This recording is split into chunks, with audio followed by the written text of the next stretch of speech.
The alley behind the gym was empty. Brad cracked his knuckles. He stood 6 feet tall, wearing his varsity jacket, like armor. 4 of his teammates stood behind him, blocking the exit. "Nowhere to run now," Brad laughed.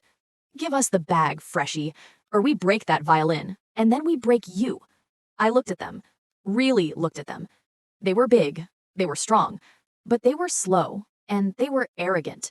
I carefully set my violin case down. I took off my glasses. I folded them into my pocket. "You're right, Brad," I said softly. "There are no teachers here. No cameras. Nobody to save me." Brad smirked. "Exactly." I took a deep breath. I shifted my weight. "But you misunderstood," I said. "I'm not worried about me. I'm worried about you. Because there is nobody to save you, either." First day at elite university. I promised my mother. No fighting, Alex. Just study. Just play your music. Be a normal girl. It was a hard promise to keep, because I am not normal. I started training when I was 4.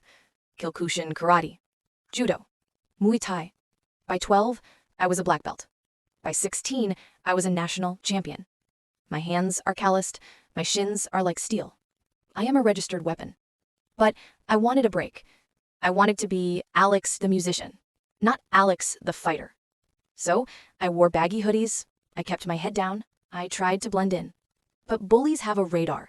They smell silence, and they mistake it for weakness. Brad found me at 8 a.m., and he decided I was his prey.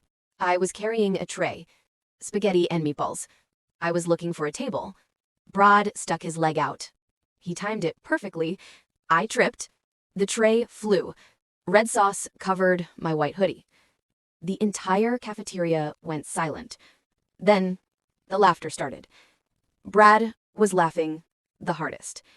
"Watch where you're going, trash." Freshmen are so clumsy. My instincts screamed. Sweep the leg, strike the throat, end him. But I remembered my mom. "Be normal," I whispered. I stood up. I wiped the sauce off. "I'm sorry," I said. "My mistake." Brad's eyes lit up. He saw fear. He didn't see discipline. He didn't see that my hands were fists. He just saw a victim. "Clean it up," he ordered. And I did. I cleaned his mess while he kicked my backpack. And that was my first mistake. I fed the shark. Brad was in my history class. He sat behind me, thumping my chair, whispering insults.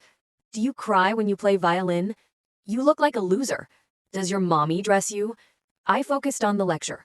I breathed in, I breathed out. "Control," I told myself. "He is a child. You are a warrior. Do not engage." When the bell rang, I grabbed my violin case. It was an antique, worth more than his car.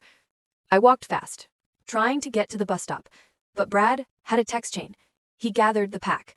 "Let's have some fun," he texted. "Meet me behind the gym. Bring the boys." I took a shortcut, through the alley. It was a trap, and I walked right into it. 5 guys, 1 girl. They formed a semicircle, closing in. They wanted fear. They wanted begging. "Please don't hurt me," is what they expected. Brad stepped forward. He reached for my violin case. "Let's see if it bounces," he sneered. That was the line. They could insult me, they could ruin my clothes, but nobody touches the music. "Don't touch it," I said. My voice was different now. Cold, flat. Brad paused. He looked confused. "Or what?" he asked. "Or what, little girl? You gonna tell the dean?" He grabbed the handle. I grabbed his wrist. My grip was iron. Brad tried to pull away. He couldn't. His eyes went wide. "Let go," he stammered. "I warned you," I said. "Class is in session." A wild, sloppy haymaker. I stepped inside. Block. Elbow. Solar plexus. 3 moves in 1 second. Brad folded like a lawn chair. He hit the concrete, gasping for air. The other 4 froze. They looked at their leader, groaning on the ground. Then they looked at me. "Get her," one yelled. 2 of them rushed me. Big mistake. I used their weight against them. I ducked a swing. I swept the first guy's legs. He hit the pavement hard. The second guy tried to tackle me. I sidestepped. I grabbed his jersey and threw him over my hip. Judoka throw. He landed on the first guy. It was chaos, but for me, it was slow motion. It was a dance. The last two backed up, hands raised. "Whoa, chill," they yelled. "We didn't mean it." I stood over Brad. I wasn't even out of breath. I fixed my ponytail. "Anyone else?" I asked. Nobody moved. Brad looked up at me, terror in his eyes. "Who are you?" he wheezed. "Just a freshman," I said. "Now pick up your trash." And they ran. They actually ran. I walked to the bus stop. I thought it was over. But remember the modern world. Someone was recording from the gym window. By the time I got home, the video had 1 million views. Mystery girl destroys varsity team. The comments were wild. "She moves like a ninja. Look at Brad cry. Who is she?" The next morning, I was called to the dean's office. Brad was there. His arm was in a sling. His parents were there, screaming about assault. "She attacked our son," his mom yelled. "She is dangerous. She should be expelled." I sat quietly. The dean looked at me. "Alex, do you have anything to say?" "Self-defense," I said. They cornered me. "Liar," Brad yelled. "She ambushed us." The dean sighed. He turned his laptop screen around. "Brad," the dean said, "we have the video. We see you waiting for her. We see you throw the first punch.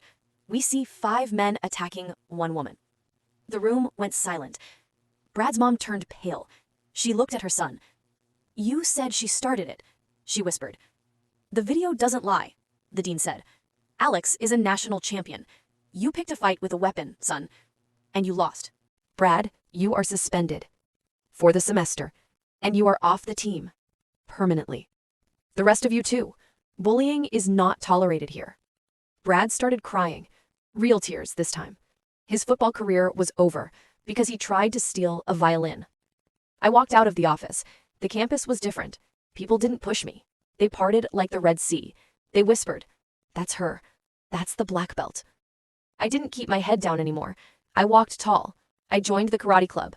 I became the captain. And Brad, he transferred schools. He couldn't handle the shame. I learned a lesson that day. Meekness is not weakness. Silence is not surrender. And sometimes, the quietest person in the room is the one you should fear the most. If you liked this justice, you will love the next story. Click the video on screen now.